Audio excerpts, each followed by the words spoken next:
Kendra Seymour is a co-founder and vice president of Change the Air Foundation and a passionate advocate for improving health by improving indoor air quality. As a mother of two, Kendra discovered hidden mold and water damage in her home were harming her and her family's health. So she had to become dedicated to helping others by building awareness and collaborating with fellow advocates to educate the public around the importance of indoor air quality. Also joining me today, Brandon Chappo. Brandon is a co-founder and director of public policy of Change the Air Foundation. His firsthand health experience with toxic mold exposure led him to work tirelessly with lawmakers in Ohio and Florida to create toxic mold legislation in both states. At the foundation, he works closely with community stakeholders and elected officials to help bring much needed attention to the worldwide epidemic of poor indoor air quality and the need for improved standards worldwide. Kendra, Brandon, thanks so much for joining me. Thanks for having us. Thanks for having us, Shemaine. Happy to be here. I'm so excited to talk to you guys and so excited for what you're doing. Brandon, if you don't mind, ladies first, I'd love for Kendra to tell her story, a little bit about her story and why she's here. Sure. I tend to think of my story starting about 10 years ago, although I think like many people looking back, there were clues that maybe it started sooner than that. But my husband and I had bought our first home. We were excited. We were going through the inspection process and the inspector had found some moisture in the basement. And I remember we agreed that the seller would fix it. And we're still in the inspection period. And they called me one day after work and they said, hey, they opened up that wall in the basement and they found mold. They want you to swing by. So I swung by and I'm standing there with my realtor, their realtor, the guy who opened the wall, and we're staring at this wall full of mold. And I remember thinking, is this safe? Like, we wouldn't be standing here if this wasn't okay, right? These are professionals, they do it every day.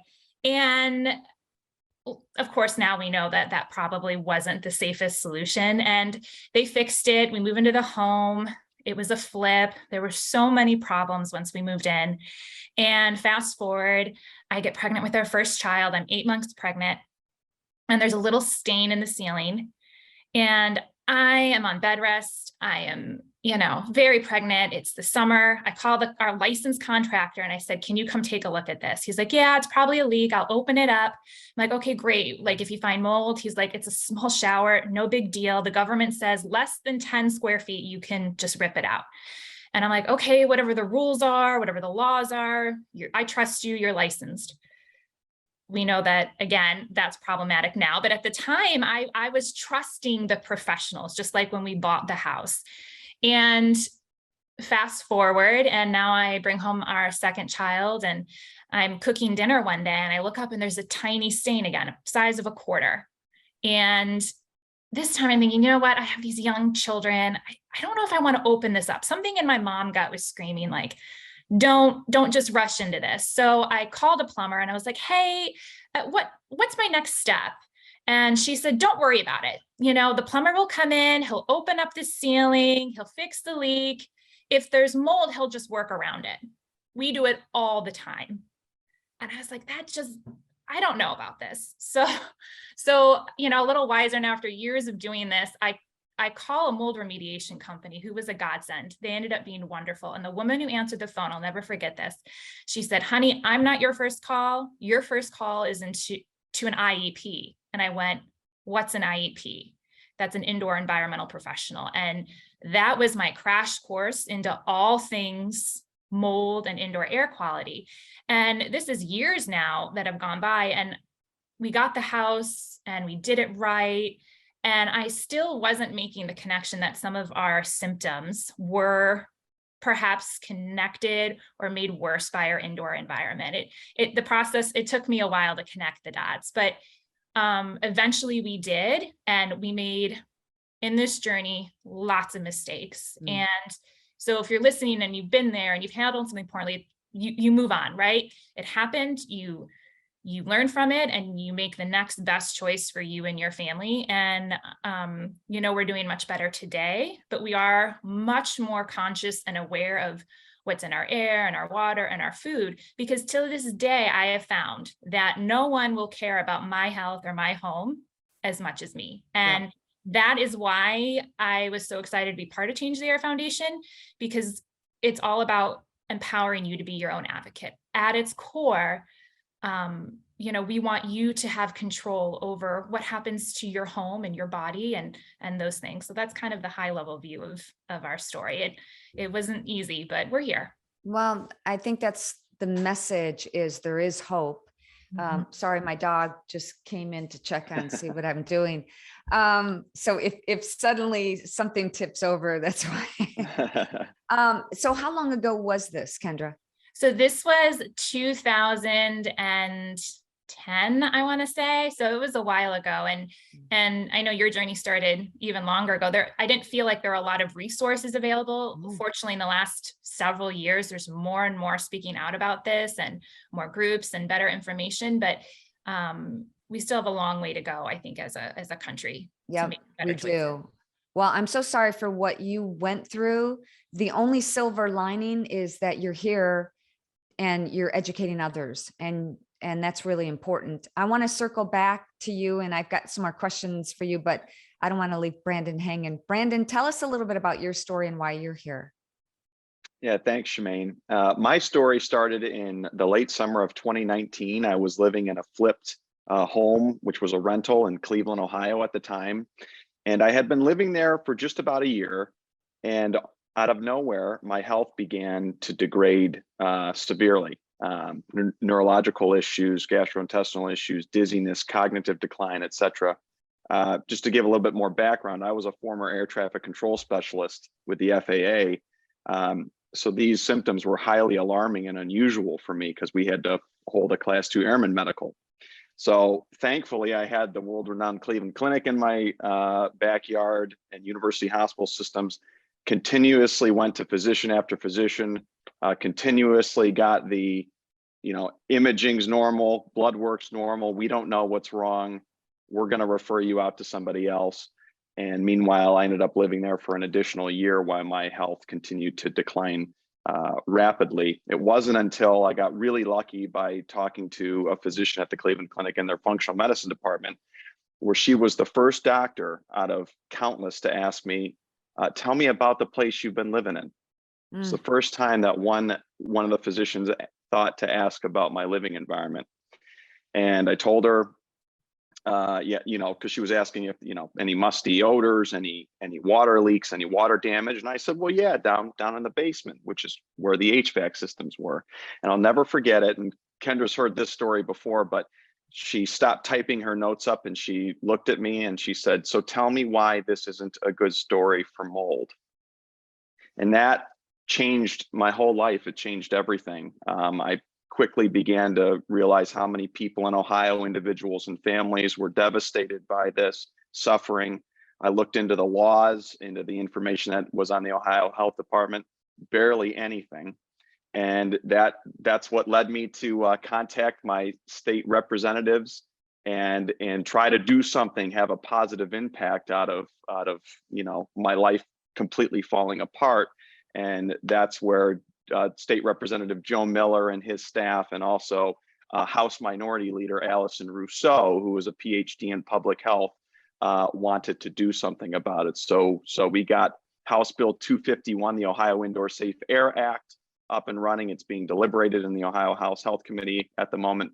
And again, that's just to establish an indoor mold program, public disclosures, brochures for the public, similar to radon and lead, which you would receive. And we're trying to promote this overall potential health impact from mold exposure. So still in treatment today, doing much better, and very, very excited about being a part of Change the Air Foundation and partnering with Kendra and Michael Rubino, Corey Levy, Brian Carr, and so many others who are really hopping on board for this. You mentioned still in recovery. It's like this has been, almost 20 years for me. And I still have mostly good days, but there are a few bad days, and traveling sets me up for, it just seems like a fall to backtrack. Yeah. And I'm almost, because I mentioned to you guys that I'm going to be traveling a little bit coming up, and I'm kind of not looking forward to it, because every time I get on a plane or in a car or go away from home, I have to deal with things that are not in my home environment, are not comfortable. We know that, and I'm sure you guys have had problems with multiple chemical sensitivity, right? Mhm. It just sets you up for Yes. a life. It just seems like you're like trying to keep your head above water. Let's talk a little bit about what we can do to change and what you guys are doing. Sure. At Change Your Foundation, we have 4 major initiatives. And I think the first one is so important. It's all about education. And that's because I don't know about you. I know I've heard these things that are just not true. Mold is just an allergy. We know that's not true. Mold behind a wall can't hurt you. We know that's not true. Just because you can't see it or smell it does, you don't have a problem. Well, most mold is in fact hidden. It is not what you see in movies where it's like massive mold growing up the wall and the place is falling down, right? It's often, and in most cases, hidden behind your walls, underneath your floors. You know, there's so many misconceptions that, we want to kind of clear the air on that. Sometimes people say, well, if mold were a factor in my home, everyone would be sick. And we know that that's not true, that mold affects people differently for a variety of reasons. And I think that's what makes it so hard to pin down, because symptoms can vary between people in the same home. So one of the things we want to do is we want to make this experience a little less overwhelming for you. We want to give you a place to start. We want to provide you with trustworthy resources. So if you go to our website, you're going to see lots of guides and information, step-by-step things you can do, tips, questions to ask when vetting IEPs and mold remediators. If you're a healthcare practitioner, we're super excited about this. We're going to have a class that is going to teach you how to have these conversations with your patients and educate you on how mold and mycotoxins move throughout an environment, how you can go about helping your clients supporting their journey to evaluating your home. We're going to be giving out scholarships that teach you how to be your own indoor environmental professional. So that's the person that would go through your home top to bottom, looking for those hidden signs of mold growth. And we're going to give you that information so that you can make smart choices and feel empowered when talking with professionals and the other people that you're working with. I love that. Yeah, it's so important that you can trust the information that you're getting, because I'll add one little bit and then I'll throw it kind of over to Brandon. I wanted to trust the people I hired, right? I tend to be a trustworthy, Yep. trusting you're the professional, you have the credentials. I had a contractor tell me, mold behind a wall can't hurt you. I've been doing this for 20 years, trust me. And I was raised that you trust the authority figure, right? And we want you, to verify the information that you're getting from the people that are helping you in your home or in your healing journey, so that you can really be confident in those choices. So we're doing so much of that, and we're really proud of that initiative. But those are small things we can do today in your home. But we know this is a much bigger issue, which is why I love what Brandon is taking on for the foundation, because we have to look at this big picture too. Yeah. And the problem is, I love everything that you said. And in a perfect world, everybody would adhere to that. But the problem is, Brandon, that most medical professionals, and I'm not saying all, only the guilty need to feel guilty. Most medical professionals don't care. Most medical professionals would rather just give you a pill and get a kickback from big pharma. Again, not blanket coding this, that it's all of them, but you both, and I too was lucky to find somebody who said, no, it's not all in your head. There's something else going on.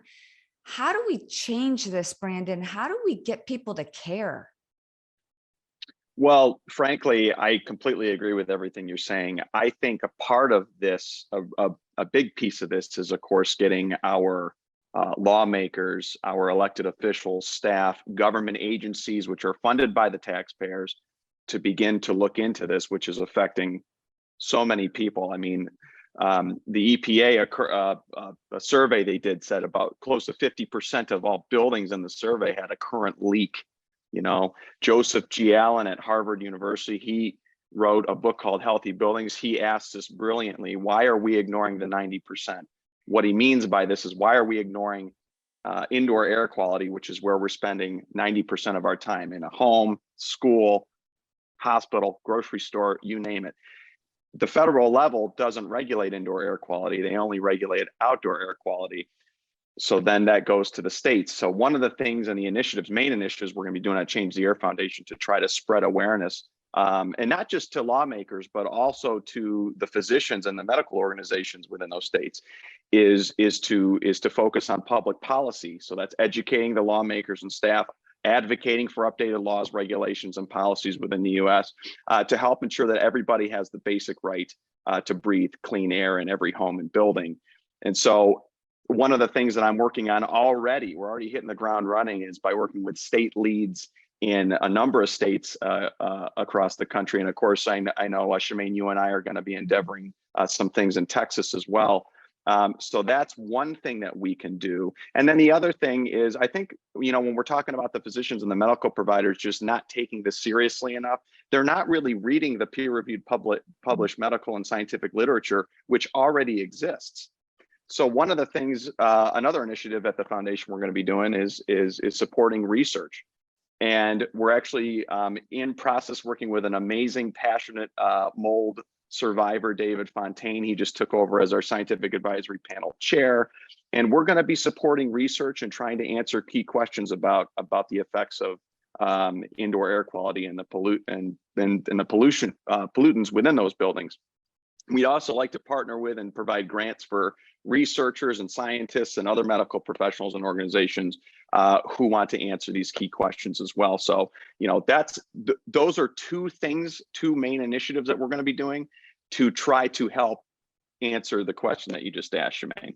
I love that. And the other thing, and I don't mean to be like, so I'm not being hard on you guys, but sure, I get it. I get that this is a huge problem. Many people still don't.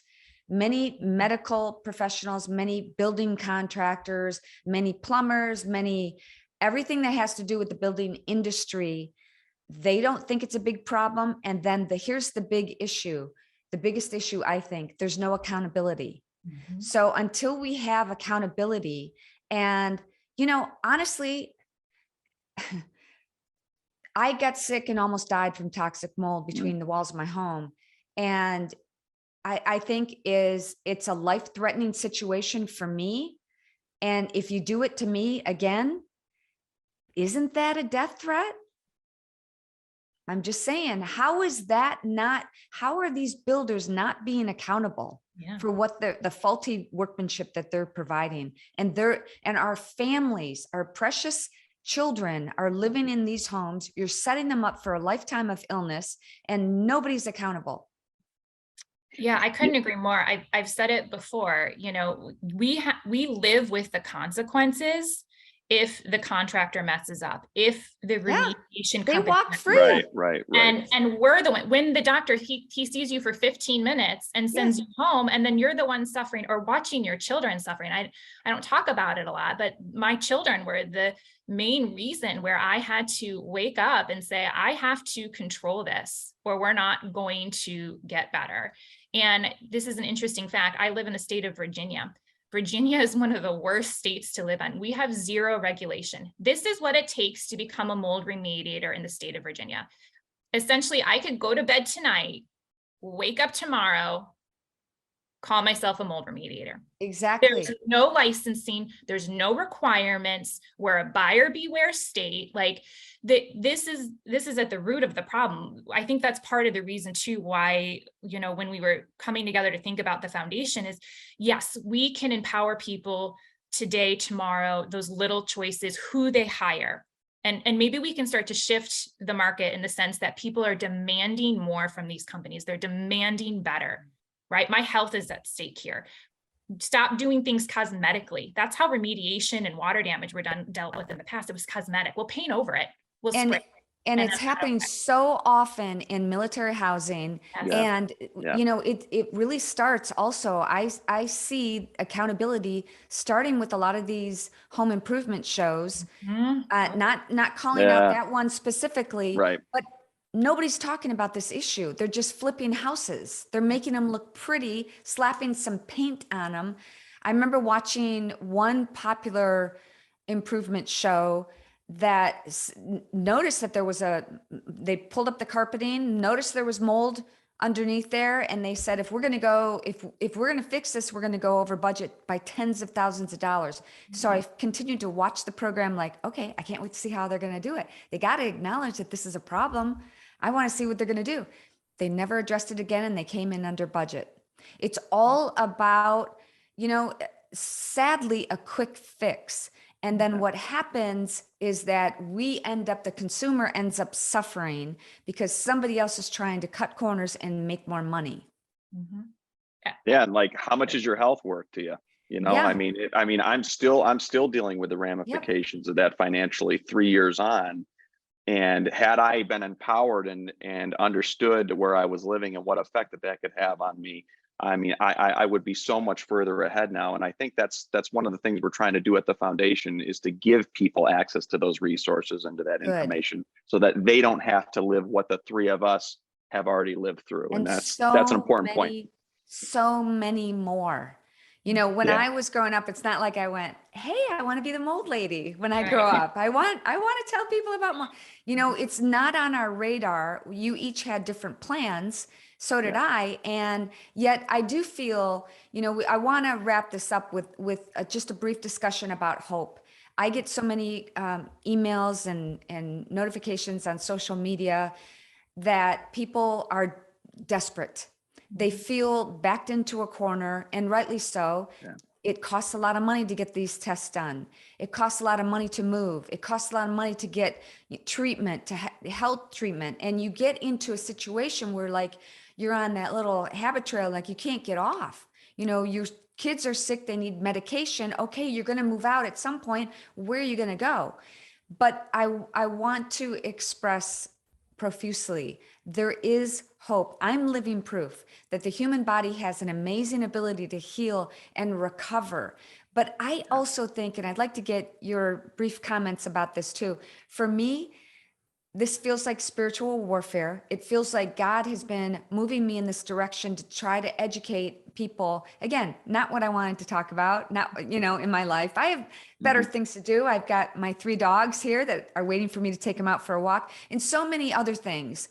But I think, you know, there is hope for people if they'll just hang in there and do not give up. Never give up. Keep sorting out, you know, the garbage, because there's so many people. If people reached out to you guys on the internet and they sent you a message, I know you would respond, right? We Oh, do. yeah. Yeah, So absolutely. what message of hope can you give, Kendra, for other people who are watching this right now? Just to add on to what you said, I think part of hope is also giving yourself some grace, because you're going to make mistakes in this journey. I know I did. And I still carry a fair amount of guilt to this day. If I had known better, if I'd made different choices, and that's something you kind of have to forgive yourself and move on. So, you know, focus on going forward, focus on that next step. And sometimes that next step is researching before you react, right? Maybe it's learning the questions to ask or what you're looking for. And that's a step in the right direction. You don't I have to love tackle that. it all in a day. I love that. Brandon, what do you think? Oh, I completely agree. I think giving yourself grace is important. You know, keeping strong with your faith, knowing that there are individuals like you, Shemaine, and so many organizations, Change the Air is another, that are trying to make a real impact and difference. You know, we are highly focused on those who are most underserved and those that are seeking a voice to be heard.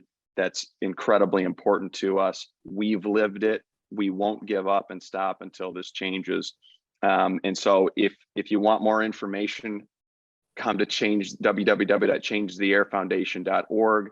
Contact us if you want to volunteer. Go to our policy and advocacy area and sign up to volunteer. And just go there anyway to get more information and to know that you're not in this alone and that there is hope. You know, you brought up something really important. When I was going through, some tribulations in my life, not just this, losing my home that was once featured on MTV Cribs, and also my health, but some other things. We all have trials and tribulations in our lives that bring us to our knees. But one of the things that was really important in my recovery for either emotional turmoil or physical health is volunteering and spending time with other people. I remember going to Brooke Army Medical Center in San Antonio with, there were burned soldiers there. And, my problems, even though I wasn't feeling great at the time, to look at someone who I'll never forget, I walked into this room and, of course they were there. We went there because he's so good at meeting veterans and encouraging them to get better quickly.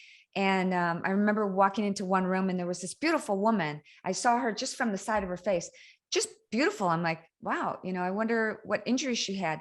She turned and the other side of her face looked like the Terminator, looked like it was just gone.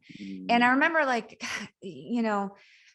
how dare I complain about a bad hair day or whatever it is. We all have those moments, but man, if people who are watching this really want to make a difference in other people's lives and they want to prevent this from happening to anyone else, volunteer. Click on that link at Change the Air. Is it .org?